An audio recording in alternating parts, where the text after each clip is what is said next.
What do you understand by a fraction?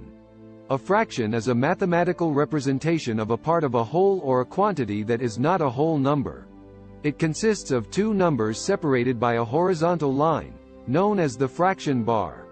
The number above the fraction bar is called the numerator, and the number below the fraction bar is called the denominator. The numerator represents the number of equal parts being considered, while the denominator represents the total number of equal parts that make up a whole. For example, the fraction 3/4 represents 3 parts out of a total of 4 equal parts. It can also be interpreted as 3 divided by 4, which equals 0.75. Fractions can be added, subtracted, multiplied, or divided, and they can be written in different forms such as improper fractions, mixed numbers, or decimals. Fractions are used in many different contexts, such as in measurements, recipes, and financial calculations.